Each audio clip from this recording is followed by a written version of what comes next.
अगर मैं आपसे पूछूं कि रिलायंस या टाटा क्या है तो आप कहोगे कि कंपनी, लेकिन अगर एग्जाम में पूछ लिया जाए कि define a company as per law, तो आप वहां रिलायंस या फिर टाटा नहीं लिख सकते हैं, वहां आपको चाहिए एक लीगल डिफिनेशन। तो welcome back to commerce play classes. I am Shifa Shaheen. हमारा मिशन है सिंप्लीफाइंग कॉमर्स और आज के इस पावर पैक क्लास में हम कवरेज करेंगे कंपनीज एक्ट 2013 के पूरे कंसेप्ट को, जो आपके बीकॉम और यूजीसी नेट के लिए बहुत इंपॉर्टेंट है। तो चलिए स्टार्ट करते हैं कि सबसे पहले ये आया कब। तो कंपनीज एक्ट 2013 आपका 2013 में आया है, 2013 में आया है। तो अब सवाल यहाँ ये उठता है कि क्या 2013 से पहले कंपनीज की कोई एक्ट नहीं थी? तो जी नहीं थी, उसका एक्ट था 1956। इससे आने से पहले जो कंपनीज एक्ट 1956 चला करती थी। तो फिर चेंज क्यों हुआ? तो चेंज इसलिए हुआ क्योंकि न्यू इन्वायरमेंट में बहुत सारे चेंजेस की जरूरत थी मॉडर्न इन्वायरमेंट को। तो इसी वजह से उन सब चेंजेस के लिए जो है कंपनीज एक्ट 2013 बनाई गई। तो चलिए इसका एक लीगल डेफिनेशन देख लेते हैं। तो यस, क्या है?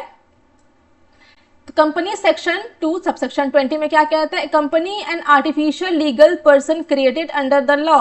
तो यहाँ पे 3 कीवर्ड है। सबसे पहली कीवर्ड है आर्टिफिशियल, दूसरा कीवर्ड है लीगल पर्सन, तीसरा है क्रिएटेड अंडर द लॉ। तो चलिए इसको हम वन बाय वन समझते हैं। तो आर्टिफिशियल क्यों कहा गया है कंपनी को? देखिए, ये हमारे और आपकी तरह एक नेचुरल इंसान नहीं है, इसका कोई ब्लड नहीं है, बोन्स नहीं है, ये रास्ते पर चलते हुए भी आपको नहीं दिखेंगे, ये सिर्फ और सिर्फ कागज यानी कि डॉक्यूमेंट पर एग्जिस्ट करती है, इसीलिए इसको आर्टिफिशियल कहा गया है। अब लीगल पर्सन क्यों कहा गया है? इसका कोई फिजिकल बॉडी भले ना हो, पर कानून की नजरों में ये एक इंसान है। ठीक है, कानून की नजरों में ये इंसान है, इसीलिए एक नॉर्मल इंसान की तरह ये अपने नाम पर जो है वो प्रॉपर्टी खरीद सकता है, बैंक अकाउंट भी खोल सकता है और किसी पर केस भी कर सकता है, इसीलिए इसको लीगल पर्सन कहा गया है। फिर थर्ड आता है क्रिएटेड अंडर द लॉ। तो इसको ऐसा क्यों कहा जाता है? देखिए, इसको पैदा किसी इंसान ने नहीं, बल्कि कंपनीज एक्ट जो है 2013 जो है उसके द्वारा बनाया गया है। इसका एक लीगल प्रोसेस है, ठीक है। और लॉ का एक सिंपल रूल है कि जो चीज कानून से बनती है उसको जो है खत्म भी सिर्फ कानून के जरिए ही करेगा, ठीक है। तो इसीलिए है ये जो है क्रिएटेड अंडर द लॉ आता है कंपनीज एक्ट। तो चलिए इसके फीचर्स को देख लेते हैं वन बाय वन, आपको मोर क्लैरिटी होगी इसमें। तो सबसे पहला फीचर्स क्या है? सेपरेट लीगल एंटिटी, यानी जो कंपनी जो है और उसके जो मेंबर्स होते हैं जैसे कि ओनर्स और शेयर होल्डर्स दोनों अलग अलग होते हैं। लॉ कहता है कि जो कंपनी का है वो मेंबर्स का नहीं और जो मेंबर्स का है वो कंपनी का नहीं, यानी कि दोनों बिल्कुल एक दूसरे से अलग है। दूसरा आता है इसका बहुत ज्यादा इंपॉर्टेंट फीचर्स जो है कि आर्टिफिशियल पर्सन, जो मैंने आपको बताया कि कंपनी नेचुरल ह्यूमन बीइंग तो नहीं है, बट लॉ ने इसको एक पर्सन का स्टेटस दिया है, ये अपने नाम पे कॉन्ट्रैक्ट कर सकती है।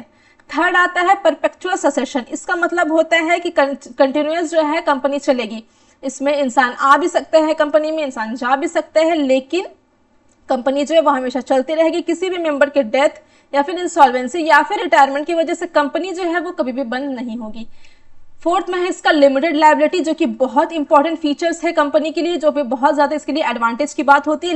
लिमिटेड लायबिलिटीज का मतलब ये होता है कि मेंबर्स की लायबिलिटी सिर्फ उनके अनपेड शेयर कैपिटल या फिर गारंटी तक ही लिमिटेड होती है। अगर कंपनी डूबती है तो यहाँ मेंबर्स का जो पर्सनल एसेट्स है वो सेफ होता है। पर्सनल एसेट्स क्या हो गए? मेंबर्स के घर, उसका गाड़ी, उसका ज्वेलरी, कुछ भी है। अगर कंपनी इंसॉल्वेंट होती है तो वो अपना पर्सनल एसेट से उसका लायबिलिटी पूरा करने की जिम्मेदारी नहीं होती है, ऐसा कंपनी एक्ट में होता है, ठीक है। फिर इसका फोर्थ फीचर्स है कि ट्रांसफरेबिलिटी ऑफ शेयर्स, यानी अगर आपको कंपनी के शेयर्स बेचने हैं तो आप इजिली ट्रांसफर कर सकते हैं, स्पेशली इन पब्लिक कंपनीज में होता है। फिर आता है आपका कॉमन सील, जो कि अब ऑप्शनल हो गया है। तो देखिए, क्योंकि कंपनी तो एक आर्टिफिशियल पर्सन है तो वो साइन नहीं कर सकती, तो उसको ऑफिशियली सिग्नेचर के रूप में कॉमन सील यानी कि स्टैंप यूज होती है उसके लिए, जो कि आजकल ये ऑप्शनल कर दी गई है। फिर आता है capacity to sue and be sued, यानी कि एक कंपनी अपने नाम पर दूसरों पर केस भी कर सकती है और कोई थर्ड पार्टी कंपनी पे केस भी कर सकता है अगर उसे किसी तरह की परेशानी प्रॉब्लम हुई तो। फिर आता है फीचर सेपरेट प्रॉपर्टी ओनरशिप, यानी कि कंपनी अपने खुद के नाम पर लैंड, बिल्डिंग या कोई भी एसेट्स खरीद और होल्ड कर सकता है। यहाँ पे assets belong to company not member. यहाँ पे ऐसा क्यों कहा गया है कि मेंबर्स ये नहीं कह सकते ये प्रॉपर्टी सिर्फ और सिर्फ मेरी है, ठीक है। तो यहाँ पे कोई भी एसेट्स खरीद और होल्ड करने का राइट होता है कंपनी के पास, ठीक है। अब देखते हैं हम कंपनीज के अंदर में कौन कौन से सेक्शंस, कितने सेक्शंस आते हैं, शेड्यूल क्या होते हैं और चैप्टर्स कितनी है। तो कंपनी के अंदर जो है 470 सेक्शंस है, 7 शेड्यूल्स है और 29 जो है वो चैप्टर है। ठीक है, तो 7 शेड्यूल आपको थोड़ा ध्यान में रखना है, एग्जाम में आपसे पीवाईक्यूज में पूछ लिए जाते हैं। तो पहला शेड्यूल क्या है, memorandum and article of association. इसको मैं आगे में बहुत ही ज़्यादा डिटेल में बताऊंगी आपको, बहुत इंपॉर्टेंट है ये आपके एग्जाम के लिए। दूसरा शेड्यूल बात करते हैं हमारा डिप्रिसिएशन का। थर्ड शेड्यूल बात करता है फाइनेंशियल स्टेटमेंट यानी कि बैलेंस शीट और पीए यानी कि प्रॉफिट एंड लॉस अकाउंट के बारे में। शेड्यूल 4 बात करता है code for independent directors. Schedule 5 बात करता है appointment and remuneration of managerial person. Schedule 6 बात करता है इंफ्रास्ट्रक्चर प्रोजेक्ट के बारे में और शेड्यूल 7 बात करता है corporate social responsibility CSR activities के बारे में। तो इसको आपको एक बार अच्छे से जो है माइंड में सेट कर लेना है कि कौन कौन सा शेड्यूल क्या क्या चीज की बात करती है, कितने सारे सेक्शन है और कितने सारे चैप्टर्स है, ये आपसे एग्जाम में पूछ लिए जाते हैं। और इसके जो फीचर्स है ये बहुत इंपॉर्टेंट है, आपको हर एक फीचर्स को अच्छे से समझ के चलना है, आपसे हमेशा पीवाईक्यूज से पूछ लिए जाते हैं। तो अब तक जो पढ़ा है चलिए उसका एक क्विक टेस्ट ले लेते हैं। क्वेश्चन क्या है, company can a company by property in its own name. तो क्या कंपनी अपने नाम पे प्रॉपर्टी खरीद सकती है? यस, क्यों? क्योंकि सेपरेट प्रॉपर्टी ओनरशिप का इसमें फीचर्स इंक्लूड है। दूसरा क्वेश्चन क्या है, does the death of a founder end the company? No, member के मरने से या फिर उसके इंसॉल्वेंट होने से या फिर रिटायर होने से जो कंपनी जो है वो एंड नहीं होती है। क्यों नहीं होती? क्योंकि इसके पास तो एक बहुत इंपॉर्टेंट जो है फीचर्स है जो कि परपेचुअल सक्सेशन, जो कंपनीज को हमेशा हमेशा चलने का जो है राइट देता है इसमें। ठीक है, अब हम देख लेते हैं टाइप्स ऑफ कंपनीज, जो कि आपका बहुत ही ज्यादा इंपॉर्टेंट है। आपको इसको 3-4 स्टार, जितना स्टार देना है दे सकते हैं, आपसे हमेशा क्वेश्चन इससे पूछ लिए जाते हैं। तो देखिए 4 टाइप में जो कंपनीज है वो डिस्ट्रीब्यूट हुए हैं। ऑन द पहला हम देखते हैं on the basis of incorporation. तो क्या है चार्टर, क्या होता है? तो देखिए जब पुराने जमाने में जो है रॉयल चार्टर हुआ करते थे, जैसे कि किंग और क्वीन जो होते थे उसके द्वारा जो है कंपनीज बनाई जाती थी। ठीक है, उनके ऑर्डर के बेसिस पे जो है कंपनीज बनाई जाती थी, उसे हम चार्टर कहते हैं, जो कि अब जो है इंडिया में तो एग्जिस्टेड नहीं करते हैं। तो इसका एक एग्जांपल आप ईस्ट इंडिया कंपनी जो है वो ले सकते हैं। दूसरा आपका आता है स्टैट्यूटरी, जो पार्लियामेंट के किसी स्पेशल एक्ट से बनती है। फॉर एग्जांपल आरबीआई या फिर एलआईसी हो गया आपका, ये सब जो है आपका स्टैट्यूटरी में आता है, जो कि पार्लियामेंट के द्वारा पास किए जाते हैं। तो फिर ये जो कंपनी है इनकॉर्पोरेट होता है। फिर आता है रजिस्टर्ड कंपनी, जो कि अंडर कंपनीज एक्ट के अंदर जो बनाई जाती है, जो नॉर्मल कंपनीज होते हैं वो सब इसके अंदर आ जाते हैं, जो कि लिमिटेड लाइबिलिटीज कंपनी हो गई आपका, अनलिमिटेड लाइबिलिटीज कंपनी हो गई, वो सब इसमें आ जाते हैं आपका। फिर आता है बाय लाइबिलिटी, यानी कि जिम्मेदारी कितनी है मेंबर्स की। तो लिमिटेड बाय शेयर्स, यानी कि लाइबिलिटी सिर्फ शेयर्स के अनपेड अमाउंट तक ही लिमिटेड होती है, यानी कि उसके पर्सनल एसेट्स जो है वो बिल्कुल सेफ होते हैं इसमें। फिर दूसरा आता है guarantee, fixed amount on winding up, यानी कि वाइंडिंग अप यानी कि कंपनी बंद होने के टाइम पर एक फिक्स्ड अमाउंट देने की गारंटी मेंबर्स देते हैं, उसे हम गारंटी कंपनी कहते हैं। फिर आता है अनलिमिटेड, अनलिमिटेड जो मैंने आपको बता दिया, यहाँ मेंबर्स की लायबिलिटी अनलिमिटेड होती है, पर्सनल एसेट्स भी यूज हो जाते हैं अगर जो है कंपनी इंस्टॉलमेंट हो जाती है तो ये रेयर केस में होता है, पार्टनरशिप के केस में होता है। ठीक है, फिर आता है आपका मेंबर्स, यानी कि कंपनी में कितने कितने मेंबर्स हो सकते हैं। ठीक है, तो प्राइवेट कंपनी में मिनिमम जो है वो 2 मेंबर होते हैं और मैक्सिमम 200 मेंबर होते हैं। पब्लिक कंपनी में जो सेक्शन 2 सबसेक्शन 71 में आते हैं, मिनिमम 7 मेंबर होते हैं, मैक्सिमम इसका कोई भी लिमिट नहीं है। इसी यानी कि 1 पर्सन कंपनी जो कि सेक्शन 2 सबसेक्शन 62 में आते हैं, इसमें सिर्फ और सिर्फ 1 मेंबर ही होता है, इसे हम सोल कंपनी भी कहते हैं जैसे। ठीक है, अब हम देखते हैं कि एक कंपनी में डायरेक्टर्स कितने होते हैं, यानी कि जो कंपनी के चलाने वाले मैनेजर्स या फिर एडमिनिस्ट्रेटर जो है वो मिनिमम कितने होने चाहिए। प्राइवेट कंपनी में तो 2 डायरेक्टर होते हैं। ठीक है, डायरेक्टर जो है 2 होते हैं और पब्लिक कंपनी में 3 होते हैं। ठीक है, तो आपको इसको ध्यान में रखना है। फिर आता है बाय ओनरशिप, यानी कि मालिक के रूप में कौन कौन से कंपनीज होते हैं। पहला आता है गवर्नमेंट कंपनी, जो कि सेक्शन 2 सबसेक्शन 45 में आता है। ऐसी कंपनी जिसमें कम से कम 51% paid up share capital central या फिर स्टेट गवर्नमेंट के पास हो, वैसी कंपनी को हम गवर्नमेंट कंपनी कहते हैं। फिर आता है नॉन गवर्नमेंट कंपनी, जिसका पूरा कंट्रोल जो है वो प्राइवेट इंडिविजुअल के हाथ में होता है, यानी कि प्राइवेटली कंट्रोल होता है वो। ठीक है, तो आई होप ये आपको अच्छे से क्लियर है। अब हम देख लेते हैं कि सेक्शन 8 जो है वो कंपनी के बारे में क्या कहता है। तो सेक्शन 8 के द्वारा कहा गया है कंपनी के बारे में कि ये वो कंपनीज हैं जिनकी मेन मोटिव जो है वो प्रॉफिट कमाना नहीं होता है, उसका मेन जो मोटिव होता है वो एनजीओ और चैरिटी पे फोकस होता है। जैसे आर्ट, साइंस, एजुकेशन को प्रमोट करना। ठीक है, इसका जो है प्रॉफिट री इन्वेस्टमेंट फॉर ऑब्जेक्टिव्स, यानी कि इनका सबसे बड़ा रूल है कि जो भी इनका जो प्रॉफिट वो कमाएंगे वो जो है अपने ऑब्जेक्टिव पे री इन्वेस्ट कर देंगे, ना कि किसी पे खर्च करेंगे। ठीक है, फिर आता है नो डिविडेंड अलाउड, यानी कि जो भी प्रॉफिट होगा वो वापस इनके चैरिटेबल ऑब्जेक्टिव में ही लगा दिया जाएगा, यानी कि वहां पे किसी को भी डिविडेंड यहाँ पे अलाउड नहीं होगा, सिर्फ और सिर्फ अपना जो है एनजीओ में फोकस होगा। ठीक है, इसमें सेंट्रल गवर्नमेंट लाइसेंस रिक्वायर्ड, यानी कि इसके बनाने के लिए सेंट्रल गवर्नमेंट से स्पेशल लाइसेंस चाहिए होता है, इसलिए में लेकिन एग्जाम्पशन है। Doesn't need limited in the name, यानी कि इनको अपने नेम के एंड में लिमिटेड या फिर प्राइवेट लिमिटेड वर्ड लगाने की जरूरत नहीं होती है। ठीक है, इससे ही है जो है डिफाइन करता है सेक्शन 8 कंपनी। अब देखते हैं हम डोरमेंट वर्सेस इनएक्टिव कंपनी, ये क्या होता है। देखिए स्टूडेंट को बहुत ज्यादा कंफ्यूजन होती है, लेकिन ये बहुत इंपॉर्टेंट है, तो आपको ध्यान से इसको समझना है। ठीक है, तो डोरमेंट कंपनी क्या होती है, ये वो कंपनी है जिसे खुद आरओसी यानी कि रजिस्ट्रार ऑफ कंपनीज ने अप्रूव किया है डोरमेंट स्टेटस के लिए। ये कॉमनली किसी फ्यूचर प्रोजेक्ट के लिए या सिर्फ एसेट्स या फिर इंटेलेक्चुअल प्रॉपर्टी होल्ड करने के लिए बनाई जाती है। इसमें कंप्लायंस जो है वो कम होते हैं, लेजर कंप्लायंस रिक्वायर्ड, यानी कि इसमें जो फॉर्मेलिटीज, लीगल फॉर्मेलिटीज है वो बहुत कम करनी पड़ती है। ठीक है, तो इसका हम एग्जाम्पल देख लेते हैं सबसे पहले, तो ही आपको अच्छे से क्लैरिटी होगा। फॉर एग्जाम्पल सपोज करिए एक फ्यूचर टेक कंपनी है। ठीक है, फ्यूचर टेक एक कंपनी है जो कि एक रियल एस्टेट की कंपनी है।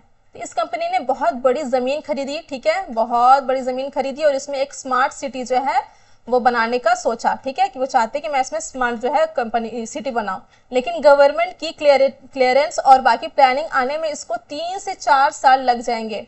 ठीक है, तो एक्शन के लिए इसे 3 से 4 साल के गैप में कंपनी कोई बिजनेस या सेल्स तो नहीं करेगी, तो हर साल हैवी लीगल कंप्लायंस जैसे कि ऑडिट फीस हो गई इसका, और पेपर वर्क से बचने के लिए कंपनी जो है वो आरओसी यानी कि रजिस्ट्रार ऑफ कंपनीज के पास जाती है और ऑफिशियली डोरमेंट स्टेटस के लिए अप्लाई करती है आरओसी के पास जाकर के ये कंपनी। ठीक है, फिर आरओसी इन्हें डोरमेंट डिक्लेयर कर देता है। अब ये कंपनी जो है वो एग्जिस्ट तो करती है, लेकिन इसके पास एसेट्स जमीन भी है अब। ठीक है, पर इसे हर साल जो है वो कॉम्प्लेक्स स्टैट्यूटरी फॉर्मेलिटीज को जो है वो पूरी करने की जरूरत नहीं है, उससे हर साल जो ऑडिट करवाने की जरूरत नहीं है, जो पेपर वर्क करने के लिए जरूरी नहीं है।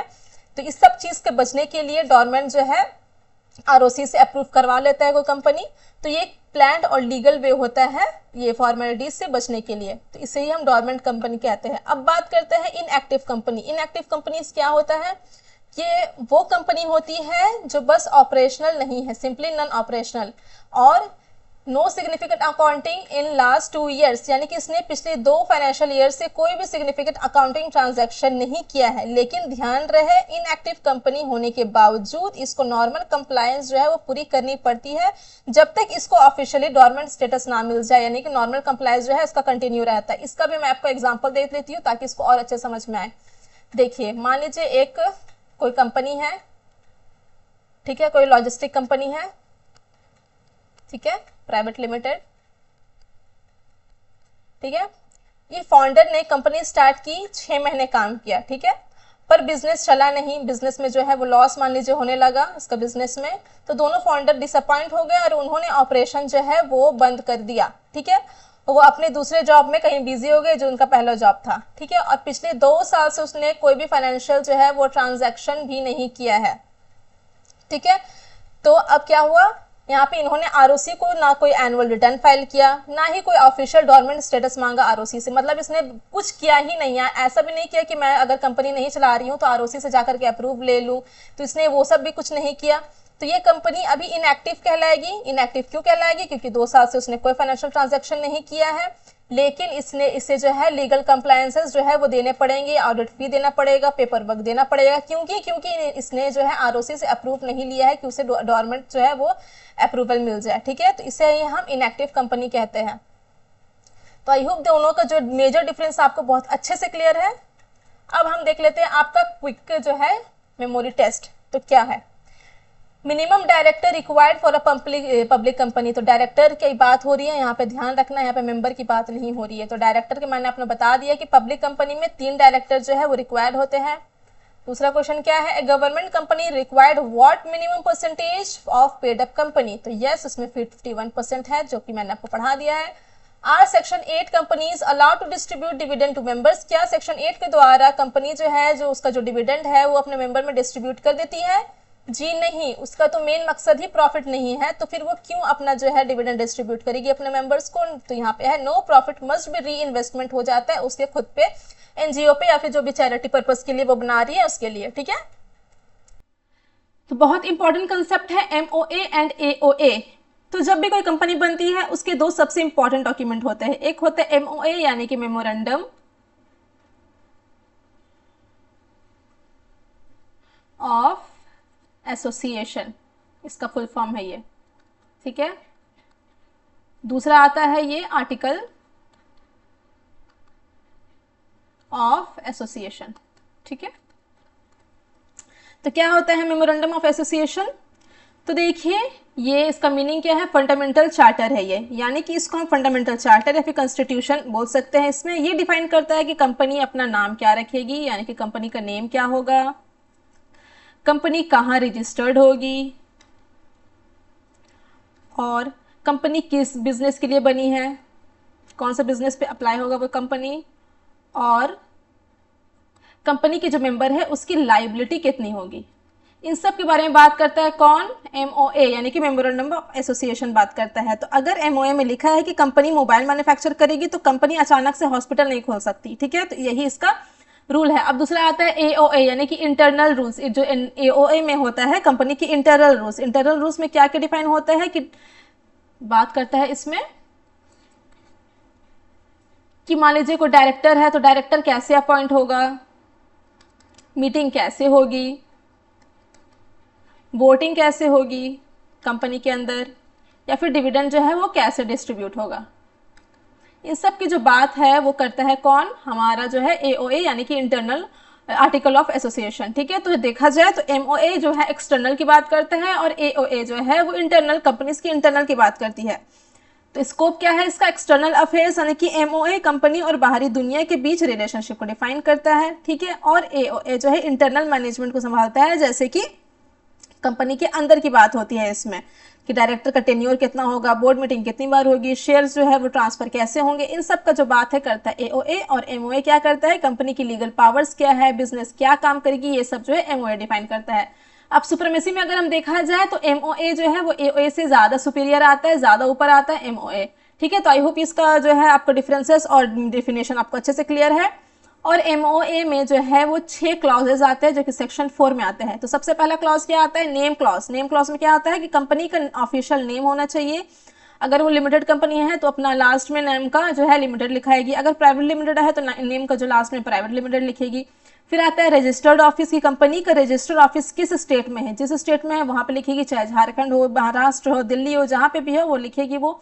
फिर आता है ऑब्जेक्ट क्लॉज। ऑब्जेक्ट क्लॉज में क्या होता है कि कंपनी किस पर्पस के लिए बनी है, क्या वो मैन्युफैक्चर के लिए बनी है, क्या वो ट्रेडिंग के लिए बनी है, वो उसमें लिखना होता है। फिर आता है उसका बाद लायबिलिटी क्लॉज की, मेंबर्स की लायबिलिटी कितनी होगी, लिमिटेड लायबिलिटीज होगी कि अनलिमिटेड लायबिलिटीज होगी, ये सब इसमें रहता है। फिर आता है कैपिटल क्लॉज, कंपनी की ऑथराइज शेयर कैपिटल कितना होगा ये इसमें लिखा होता है। फिर आता है सब्सक्रिप्शन। सब्सक्रिप्शन क्या होता है कि कंपनी को शुरू करने वाले मेंबर्स जो होते हैं वो सब्सक्राइबर्स कहलाते हैं, उसका डिटेल और उन्होंने कितने शेयर्स लिए हैं इन सब का जो है सब्सक्रिप्शन में क्लॉज में उसका डिटेल लिखा रहता है।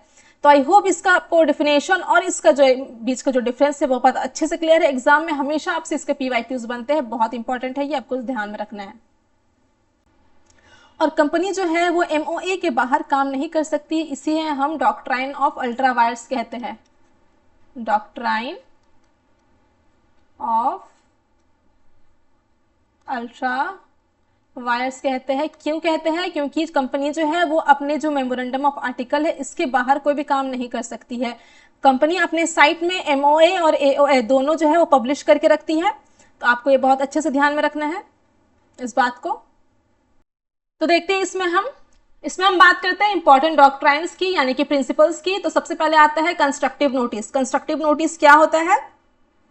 You are presume to know the AOA and MOA and AOA. देखिए एमओए और एओए जो है वो कंपनी पब्लिश करके रखती है अपने साइट पे। तो ये लॉ प्रिज्यूम करता है कि जो भी आउटसाइडर जो कंपनी के अंदर आ रहा है उसे एमओए और एओए की बहुत अच्छे से पहले से नॉलेज है। ये डॉक्ट्राइन जो है स्पेसिफिकली कंपनी को प्रोटेक्ट करने के लिए बना है outsider can not claim ignorance of public rules. अगर कोई आउटसाइडर बाद में बोले कि मुझे तो कंपनी के रूल्स ही पता नहीं थे, तो outsider ignorance of public rules को क्लेम नहीं कर सकता है। यहाँ पर बात आती है, यहाँ पे कंपनी की प्रोटेक्शन की बात आती है, ठीक है। और इंडोर मैनेजमेंट क्या कहता है? इंडोर मैनेजमेंट को हम एक और नाम से जानते हैं जो कि है टरक्वेंट रूल। तो क्या कहता है इंडोर मैनेजमेंट?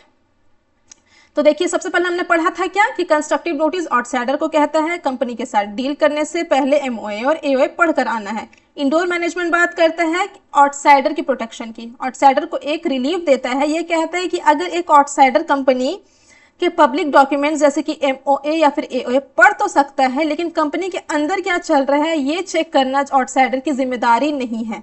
आउटसाइडर जो है you assume internal approvals were handled properly. तो आउटसाइडर ये एज्यूम कर सकता है कि अगर कंपनी कोई काम कर रही है तो उसने अपने इंटरनल रूल्स जैसे कि बोर्ड मीटिंग्स और रिजोल्यूशंस प्रॉपर्ली फॉलो किए होंगे, ठीक है। तो यहाँ पे जो है आउटसाइडर की बात हो रही है प्रोटेक्शन की, यहाँ पे हम कंस्ट्रक्टिव नोटिस में कंपनी की प्रोटेक्शन की बात करते हैं, ठीक है। लेकिन इसमें कुछ एक्सेप्शंस होते हैं।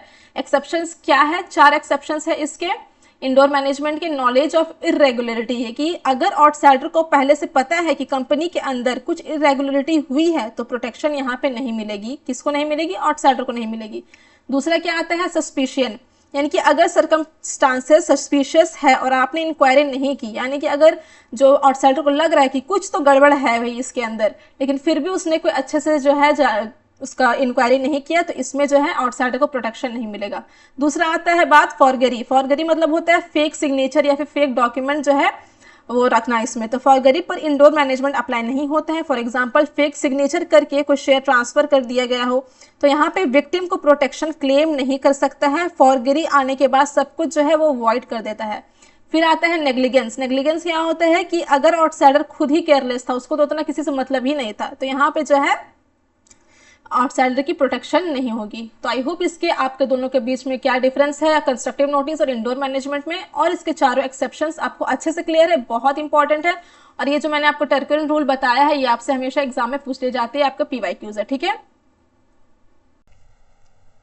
अब हम बात करते हैं आपका फिर से नॉलेज चेक के बारे में। स्टेटमेंट क्या है? Indoor management protect a bank manager who granted a loan while secretly knowing the company's internal resolution was fake। तो क्या है कहना चाहते हैं ये? क्या इंडोर मैनेजमेंट एक ऐसे बैंक मैनेजर को प्रोटेक्ट करेगा जिसने लोन अप्रूव किया ये जानते हुए भी सेक्रेटली कि कंपनी का इंटरनल रेजोल्यूशन जो है वो फेक है? तो फॉल्स, यहाँ पे फॉल्स होगा, यहाँ पे प्रोटेक्ट नहीं करेगा इंडोर मैनेजमेंट। क्यों नहीं करेगा? यहाँ पे एक्सेप्शन अप्लाई होगा। कौन सा एक्सेप्शन अप्लाई होगा? Knowledge of irregularity void protection, जो कि हमने यहाँ पढ़ रखा है, नॉलेज ऑफ इरेगुलरिटी वही यहाँ पे अप्लाई होगा। क्योंकि यहाँ पे जो मैनेजर जो है बैंक का, उसको पता था, उसको सीक्रेटली पता था कि वो जो है फेक इंटरनल रेजोल्यूशन, ठीक है। तो इसीलिए जहाँ पे जो बैंक मैनेजर है उसको प्रोटेक्शन यहाँ पे नहीं मिलेगी। फिर आपका आता है स्टेटमेंट 2 क्या है? The doctrine of constructive notice is design to protect innocent outsider. तो क्या डॉक्ट्राइन ऑफ कंस्ट्रक्टिव नोटिस जो है डिजाइन इसीलिए किया गया है ताकि वो इनोसेंट आउटसाइडर को प्रोटेक्ट करे? जी नहीं, यहाँ पे हम आउटसाइडर की प्रोटेक्शन की बात नहीं करते हैं, हम यहाँ पे कंपनीज की प्रोटेक्शन की बात करते हैं। कंस्ट्रक्टर ऑफ डॉक्ट्राइन्स में हमने यहाँ पे पढ़ा है कंस्ट्रक्टिव नोटिस में कि हम यहाँ पे कंपनीज की प्रोटेक्शन की बात करते हैं, ठीक है। Constructive notice protect the company, indoor management protect the outsider, यहाँ पे जो लिखा हुआ है, ठीक है। आपको एकदम अच्छे से इसको ध्यान में रखना है, आपसे एग्जाम में हमेशा यूजीसी नेट एग्जाम में आपसे पूछ लिए जाते हैं इस टाइप के कंसेप्ट। अब हम बात करते हैं बहुत इंपॉर्टेंट कंसेप्ट के बारे में जो है रोड मैप। क्या चीज का रोड मैप है? यहाँ पर कंपनी का जो इनकॉर्पोरेशन का यहाँ पे हम बात करते हैं कि कंपनी कैसे इनकॉर्पोरेट होती है, यानी कि कंपनी के पास जो है सर्टिफिकेट ऑफ इनकॉर्पोरेशन कैसे मिलता है। यहाँ पे कुछ स्टेप्स उनको फॉलो करने पड़ते हैं। पहले क्या है? स्टेप प्रमोशन, ये इनिशियल आइडिया जो स्टेज होते हैं वो है प्रमोशन। उसके बाद आपका आता है डीएससी यानी कि डिजिटल सिग्नेचर यहाँ पे होता है, क्योंकि आजकल जो है सब कुछ ऑनलाइन होता है तो हमें डिजिटल सिग्नेचर चाहिए होता है, तो उसके लिए हम अप्लाई करते हैं डीएससी के लिए। फिर हम अप्लाई करते हैं DIN यानी कि डायरेक्टर आईडी नंबर, ठीक है। तो जो लोग डायरेक्टर बनेंगे उनके पास डायरेक्टर आइडेंटिफिकेशन नंबर होना चाहिए। फिर आपका चौथा प्रोसेस आता है नेम अप्रूवल, यानी अपनी कंपनी के लिए एक यूनिक नाम ढूंढना और उसको रिजर्व करना। फिर आता है आपका ड्राफ्ट MOA एंड AOA यानी कि कंपनी के कॉन्स्टिट्यूशन और इंटरनल रूल्स बनाना। MOA यानी कि मेमोरेंडम ऑफ एसोसिएशन और article of association banana companies का अपना अपना, जो भी उन लोग को लिखना है उस आर्टिकल में वो अपना लिख सकते हैं।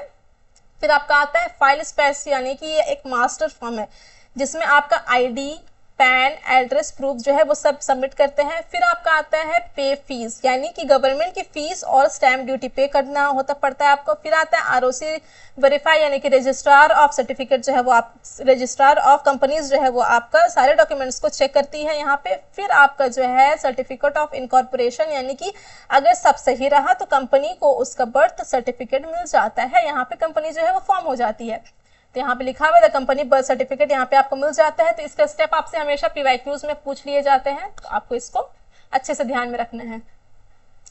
अब हम देख लेते हैं एक फुल फॉर्म चेक। यहाँ पे आपको कुछ कुछ चीजों की फुल फॉर्म है जो आपको ध्यान में रखने हैं। तो क्या है रन का full form, reserve unique name.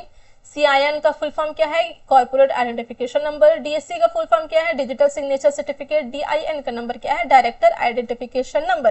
ठीक है, और एक फेमस क्वेश्चन है जो मैं आपको यहाँ पे करवाना चाहूंगी, what document serve as a conclusive proof that the company legally exist, यानी कि कौन सा प्रूफ ये जो है सर्व करता है, ये कंक्लूड करता है कि कंपनी जो है वो लीगली एग्जिस्ट कर रही है। तो यस, सर्टिफिकेट ऑफ इनकॉर्पोरेशन ये प्रूफ करता है कि जो कंपनी है वो लीगली एग्जिस्ट कर रही है। ठीक है, अब हम बात करते हैं कॉर्पोरेट डेमोक्रेसी कंपनीज की मीटिंग के बारे में। ये बहुत इंपॉर्टेंट है और थोड़ा सा यहाँ पे लंबा जाएगा क्योंकि इसमें बहुत सारे कंसेप्ट है। ठीक है, तो अब हम समझते हैं सबसे पहले इसको। कंपनी एक आर्टिफिशियल पर्सन होती है, ठीक है, जैसे मैंने आपको बताया स्टार्टिंग में ही, इसलिए वो खुद से डिसीजन नहीं ले सकती है। कंपनी के डिसीजन मीटिंग के थ्रू लिए जाते हैं। इसी कंसेप्ट को हम कॉर्पोरेट डेमोक्रेसी भी कहते हैं। तो इसमें क्या है, मीटिंग्स कितने टाइप की होती हैं। मीटिंग्स को हम दो पार्ट में डिवाइड करते हैं। एक होता है आपका शेयर होल्डर मीटिंग्स, दूसरा आपका आता है डायरेक्टर मीटिंग्स। तो शेयर होल्डर मीटिंग्स में तीन टाइप के आते हैं आपका, एक एजीएम यानी कि एनुअल जनरल मीटिंग, दूसरा आता है ईजीएम, तीसरा आता है आपका स्टैट्यूटरी मीटिंग। ईजीएम का फुल फॉर्म क्या होता है, एक्स्ट्राऑर्डिनरी जनरल मीटिंग। और डायरेक्टर मीटिंग में क्या आता है आपका बोर्ड मीटिंग। इसमें क्या पॉलिसी, फाइनेंस और स्ट्रेटेजी जो है इसमें डिसाइड किए जाते हैं। इसे हम वन बाय वन बहुत डिटेल में पढ़ेंगे। तो चलिए स्टार्ट करते हैं हम सबसे पहले स्टैट्यूटरी मीटिंग की, जो कि बहुत इंपॉर्टेंट है। तो स्टैट्यूटरी मीटिंग क्या होता है आपका, स्टैट्यूटरी मीटिंग जो है वो पब्लिक कंपनी की फर्स्ट मीटिंग होती है, जो कि हर एक पब्लिक कंपनी को हेल्ड करना पड़ता है। यहाँ पे सिर्फ और सिर्फ पब्लिक कंपनी की बात हो रही है, ठीक है, यहाँ पे प्राइवेट या फिर गवर्नमेंट कंपनी इंक्लूड नहीं होगी। ठीक है, तो इसका पर्पस होता है शेयर होल्डर्स को कंपनी की शुरुआती कंडीशन और प्रोग्रेस के बारे में बताना। किन कंपनीज के लिए अप्लाई होती है, ये लिमिटेड बाय जो शेयर्स होती है, लिमिटेड बाय गारंटी होती है, और ये ऐसी प्राइवेट कंपनी जो कि पब्लिक कंपनी में कन्वर्ट होना चाहती है। ठीक है, या फिर जो बन गई है प्राइवेट कंपनी जो कि पब्लिक कंपनी में कन्वर्ट हो गई है, उनके लिए ये स्टैट्यूटरी मीटिंग होती है। इसका एक प्रोसीजर होता है जो कि आपसे पीवाईक्यूज में पूछ लिए जाते हैं। इसका आपसे यहाँ में हमेशा जो है पीवाईक्यूज यहाँ से बनते हैं। इसका प्रोसीजर क्या होता है स्टैट्यूटरी मीटिंग का, तो चलिए इसका प्रोसीजर को आज हम समझते हैं। सबसे पहले क्या होगा, board of director fixes the date, time and place of the meeting, यानी कि बोर्ड मीटिंग जो है बुलाता है, बोर्ड डायरेक्टर मीटिंग की डेट, टाइम और प्लेस जो है फिक्स करता है। फॉर एग्जांपल मान लीजिए कोई डेट है 10 जुलाई को 11 बजे का मीटिंग होना है, तो सबसे पहला स्टेप इसमें यही होता है कि यहाँ पे यही सब जो है डिसाइड होता है। दूसरा स्टेप क्या होता है, 21 day notice is send to all members, यानी कि सभी मेंबर को कम से कम 21 डेज पहले जो है नोटिस भेजना है कि इस डेट पे आपका जो है मीटिंग होगा। मीटिंग कब होगा, मीटिंग कहाँ होगा, इसका पर्पस क्या होगा, ये सब आपको मेंबर्स को 21 दिन पहले जो है वो बतानी होती है। फिर आता है the board prepare a statutory report containing details of share allotted, cash receive, director contract etcetera, यानी बोर्ड एक स्टैट्यूटरी रिपोर्ट बनाता है। इस रिपोर्ट में लिखा होता है डिटेल्स, क्या होता है शेयर अलॉटेड यानी कि कितना शेयर इशू हुए, कितने कैश जो है वो कंपनी ने कितने पैसा मिला है कंपनी को, कंपनी के डायरेक्टर कौन है और कंपनी ने कौन से इंपॉर्टेंट एग्रीमेंट किए हैं, तो ये सब इंक्लूड होता है उसमें। फिर आता है चौथा step, the report is certified by director and auditor, यानी कि स्टैट्यूटरी रिपोर्ट को डायरेक्टर सर्टिफाई करता है, ऑडिटर जो है वो वेरीफाई करता है ताकि रिपोर्ट जो है वो ऑथेंटिक और करेक्ट बने। फिर पांचवा स्टेप आता है a copy of the report is filed with the registrar of company and send to member, यानी रिपोर्ट की कॉपी जो है आरएसयू की भेजी जाती है और शेयर होल्डर्स को भी भेजी जाती है। फिर स्टेप 6 क्या आता है, क्या है इसका, the statutory meeting is held between 1 month and 6 months from the date of company is entitled to commence business, यानी कि कंपनी के बिजनेस स्टार्ट करने का अधिकार मिलने के 1 महीने से लेकर के 6 महीने के बीच तक में आपको जो है ये स्टैट्यूटरी मीटिंग कंडक्ट करनी पड़ती है। फिर आपका आता है 6 स्टेप जो है, 7 स्टेप क्या है, member discuss the statutory report and matters related to the formation and management of the company, यानी कि कंपनी कैसे बनी, मेंबर इसमें डिसाइड करेंगे मीटिंग में। मैनेजमेंट ऑफ कंपनी यानी कि कंपनी कैसे मैनेज हो रही है, और फाइनेंशियल पोजीशन यानी कि कंपनी की करंट फाइनेंशियल पोजीशन क्या है, ये सब हम इसमें डिसाइड करते हैं। तो ये आपका 7 स्टेप जो है वो स्टैट्यूटरी मीटिंग में प्रोसीजर में आते हैं। और एक बात, स्टैट्यूटरी मीटिंग जो है वो 1 इन अ लाइफ टाइम होती है, यानी कि इसमें जिंदगी भर में सिर्फ एक बार में स्टैट्यूटरी मीटिंग होती है। ठीक है, अब बात करते हैं हम एजीएम की यानी कि एनुअल जनरल मीटिंग के बारे में। तो एजीएम एक रेगुलर मीटिंग होती है जो कि साल में एक बार होती है। ठीक है, एजीएम में क्या डिस्कस होता है, एनुअल अकाउंट्स यानी कि पिछले साल कंपनी ने कितना प्रॉफिट या लॉस कमाया, डिविडेंड यानी कि शेयर होल्डर को कितना प्रॉफिट दिया जाएगा, डायरेक्टर रिपोर्ट यानी कि डायरेक्टर कंपनी की परफॉर्मेंस बताते हैं, और ऑडिटर जो है इसमें अपॉइंट या फिर रीअपॉइंट किए जाते हैं किसमें, एजीएम में। तो एजीएम में ये सब आपको डिसाइड होता है। तो पहला एजीएम कब होता है, फर्स्ट एजीएम, एक कंपनी का फर्स्ट एजीएम कब होता है, with in 9 months from the financial year and, यानी कि फाइनेंशियल ईयर जो है एंड होने के 9 महीने के अंदर जो है आपका फर्स्ट एजीएम आपका हो जाना चाहिए। फिर सब्सिक्वेंट एजीएम क्या होता है, फर्स्ट एजीएम के बाद जितनी भी एजीएम होती है उन्हें हम सब्सिक्वेंट एजीएम कहते हैं। ठीक है, तो ये कब होती है, with in 6 month from financial year and, यानी कि फाइनेंशियल ईयर एंड होने के 6 महीने के अंदर आपका सब्सिक्वेंट जो है एजीएम होते हैं। ठीक है, उसके बाद आता है आपका मैक्सिमम गैप, यानी मैक्सिमम गैप क्या कहता है, 15 मंथ्स बिटवीन एजीएम, यानी कि मैक्सिमम गैप जो है वो 15 मंथ्स ज्यादा नहीं होनी चाहिए दो एजीएम के बीच में। फॉर एग्जांपल मान लीजिए यहाँ पे आपका पहला एजीएम जो है 1 जनवरी 2025 को हुआ है, तो आपका दूसरा एजीएम जो है वो 31 मार्च 2026 तक हो जाना चाहिए। इसमें 15 मंथ से ज्यादा के गैप नहीं आना चाहिए। ठीक है, तो आई होप ये आपको अच्छे से क्लियर है इसका सारा प्रोसीजर और क्या क्या होता है। ठीक है, और डायरेक्टर मीटिंग तो मैंने आपको बता दिया, इसमें क्या था, बोर्ड मीटिंग्स होते हैं जिसमें पॉलिसी, फाइनेंस और स्ट्रेटेजी जो है इसमें डिस्कस किए जाते हैं और इसमें डिसाइड किए जाते हैं। इसमें हम बात करने वाले हैं स्पेशल रिजोल्यूशन के बारे में। तो क्या कहते हैं special resolution, 75% majority required for major changes, name, object clause और कैपिटल रिडक्शन, यानी कि जब भी कंपनी में कोई बड़ा चेंज करना हो, जैसे नाम बदलना हो या फिर ऑब्जेक्ट क्लॉज चेंज करना हो, तो उसमें जो है या फिर कैपिटल रिड्यूस करना हो, तो उसमें कम से कम 75% जो है वो मेजोरिटी चाहिए होती है, जरूरत होती है, तभी जाकर के स्पेशल रिजोल्यूशन जो है वो पास होता है। ठीक है, अब हम बात करने वाले हैं क्वारम। क्वारम मतलब क्या होता है, minimum person for a valid meeting, यानी कि इसका मतलब है मीटिंग को वैलिड बनाने के लिए कम से कम कितने लोग प्रेजेंट होने चाहिए वहां पे। तो अगर पब्लिक कंपनी है तो वहां पे अगर 1000 मेंबर है उस पब्लिक कंपनी में, तो कम से कम 5 क्वारम मेंबर वहां पे प्रेजेंट होने चाहिए। अगर 1000 से 5000 तक की मेंबर है उस कंपनी में तो कम से कम 15 क्वारम मेंबर प्रेजेंट होने चाहिए, और अगर अबव 5000 है तो वहां पे 30 क्वारम मेंबर प्रेजेंट होने चाहिए, और प्राइवेट कंपनी के लिए 2 मेंबर ही काफी है। अब बात करते हैं quorum for board meeting. Board meeting के लिए कितने मेंबर्स चाहिए होते हैं, 1/3 ऑफ डायरेक्टर, जितने भी डायरेक्टर है उसका 1/3 या फिर 2 director which ever is high, तो यहाँ पे काम बन जाता है। ठीक है, आई होप ये आपको अच्छे से क्लियर है।